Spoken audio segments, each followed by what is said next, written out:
वंचित बहुजन आघाडीचे नेते प्रकाश आंबेडकर यांची आरक्षण बचाव यात्रा अमरावतीत पोहोचली। अमरावती जिल्ह्यात आरक्षण बचाव यात्रेला उत्स्फूर्त प्रतिसाद मिळाला। यावेळी प्रकाश आंबेडकर यांचं ठिकठिकाणी सर्व समुदायाकडून स्वागतही करण्यात आलं। प्रकाश आंबेडकर यांच्या यात्रेला मराठवाड्यात उत्स्फूर्त प्रतिसाद मिळाल्यानंतर विदर्भात देखील मोठ्या संख्येने लोक आरक्षण बचाव यात्रेत सहभागी होताना पाहायला मिळत आहे। भव्य असा गाड्यांचा ताफा प्रकाश आंबेडकरांच्या मागे यावेळी दिसून आला।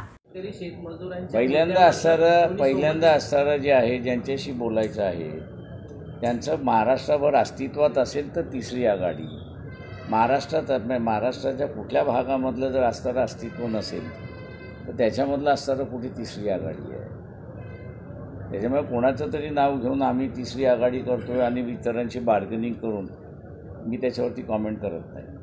राज ठाकरेंनी असं म्हटलं की महाराष्ट्रामध्ये आरक्षणाची गरज नाही, जातीच्या मुद्द्यावरून माती भडकवण्याचं काम सुरू आहे, असं सोलापुरात त्यांनी वक्तव्य केलं। राज ठाकरे ते त्यांचं मत आहे।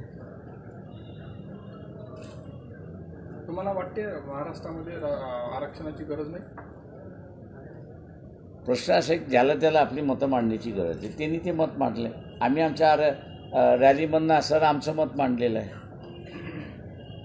त्याच्यामुळे असं तुम्ही राज ठाकरेला हे विचारलं का की बाबा ही आरक्षण बचाव रथ यात्रा चालली आहे त्याच्याबद्दल तुमचं मत काही आहे का? तुम्ही नाही विचारलं त्यांना? विचारू ते तुमच्या प्रतिनिधीने कोणाची हिंमत नाही आहे एवढं सांगा ना। का तिथं ठोकशाही चालते, तिथे लोकशाही नाही चालत।